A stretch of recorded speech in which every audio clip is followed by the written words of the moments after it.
What if a voice didn't just sing songs, but carried an entire landscape inside it? Coal dust, mountain air, family grief, and quiet endurance all woven into every note. That is what happens when you first hear Patty Loveless. And once you truly listen, you realize something unsettling. This isn't just country music. It feels like a life that has been lived, survived, and gently handed to you in sound. Born Patricia Lee Rami on January 4, 1957 in Pikeville, Kentucky, Patty grew up in a world where music wasn't entertainment. It was survival. Her father worked in coal mines, later suffering from black lung disease, and the family's life was shaped by struggle most people only read about. Hospitals, financial pressure, and the slow weight of illness became part of her childhood rhythm. And yet, in that same home, radio music from the Grand Ole Opry filled the silence, almost like oxygen for a tired household. You have to ask yourself, when hardship and music grow up together, which one shapes the soul more deeply? By her early years, Patty was already singing with an emotional truth that couldn't be taught. Her brother Roger Rami helped guide her into music, and she began performing locally before joining the Wilburn Brothers on tour in the 1970s. Life wasn't glamorous, just endless roads, small stages, and motel rooms. But this is where her voice hardened into something real. In 1985, MCA Nashville signed her after producer Tony Brown recognized that rare Appalachian tone: unpolished, honest, unforgettable.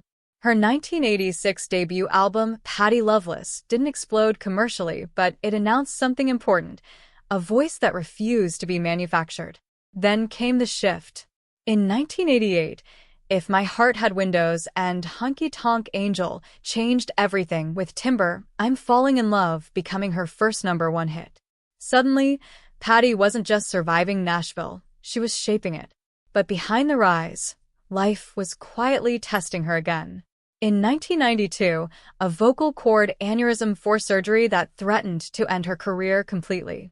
Imagine waking up unsure if your identity still exists. Because for a singer, silence can feel like disappearance. But what came next defined her legacy. In 1993's Only What I Feel, songs like Blame It on Your Heart and How Can I Help You Say Goodbye revealed something deeper. Not just a recovered voice, but a transformed one. It carried restraint, like emotion finally learning patience. By 1994, When Fallen Angels Fly won CMA Album of the Year, and in 1998 she earned a Grammy for Same Old Train, proving her artistry had not just survived, it had matured into something rare and unshakable. Later albums like Mountain Soul in 2001 and Mountain Soul 2 in 2009 pulled her back to Appalachian roots, almost like returning home after a long war with fame. She never chased spotlight trends. Even after stepping back from touring around 2009, her influence only grew, shaping artists like Chris Stapleton and Miranda Lambert. Then in 2023, her Country Music Hall of Fame induction felt less like an award and more like recognition of something inevitable. Patty Loveless never sang to impress you. She sang to remind you that pain can be carried without breaking, and that some voices don't fade. They settle into history, quietly, permanently, like the sound of a mountain that refuses to disappear.